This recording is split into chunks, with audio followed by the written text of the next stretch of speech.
गृह मंत्री अमित शाह इन दिनों पश्चिम बंगाल के दौरे पर हैं। अमित शाह की बंगाल में एंट्री के बाद से ही वहां की राजनीति में बड़ा बदलाव हुआ है। अमित शाह की मौजूदगी में टीएमसी, सीपीआई, सीपीआईएम और कांग्रेसी विधायकों ने बीजेपी का दामन थामा। टीएमसी को झटका देने वालों में सबसे बड़ा नाम शुवेंदु अधिकारी का है। शाह ने कहा कि अगले साल होने वाले विधानसभा चुनाव में बीजेपी 200 से ज्यादा सीटें लेकर आएगी। आज सुबह में अखबार देखता था, कुछ बड़बोले नेताओं ने कहा तृणमूल को कोई हरा नहीं सकता।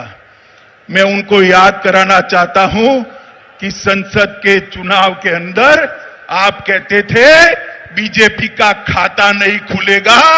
हमारे दिलीप घोष की अध्यक्षता में मोदी जी के नेतृत्व में 18 से ज्यादा सीटें बंगाल की जनता ने दी है।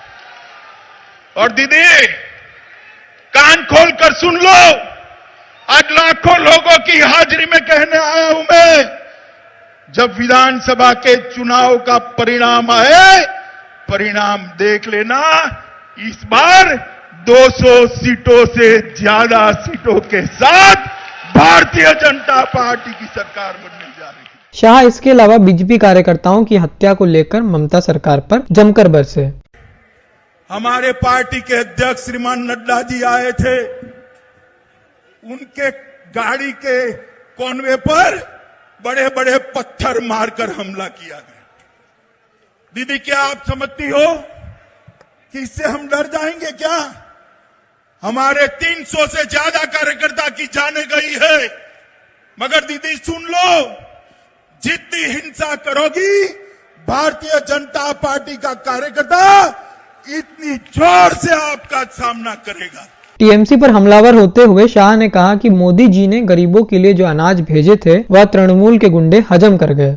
आपने वादा किया था बंगाल के विकास का, बंगाल का तो कोई विकास नहीं हुआ। यहां पर टोलबाजी बढ़ गई, गुंडों को शरण मिली।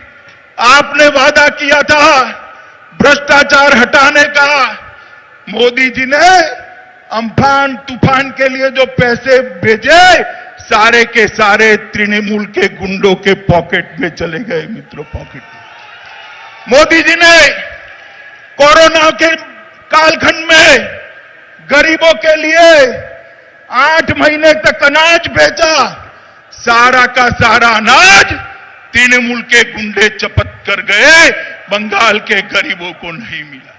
हाईकोर्ट ने ऑर्डर करना पड़ा कि इसकी सीएजी से जांच। ममता दीदी शर्म आनी चाहिए, आपको शर्म आनी चाहिए। गरीब के पेट का अनाज आपकी पार्टी के कार्यकर्ता लूट कर ले गए हैं, इसलिए आपको बंगाल की जनता नहीं चाहती।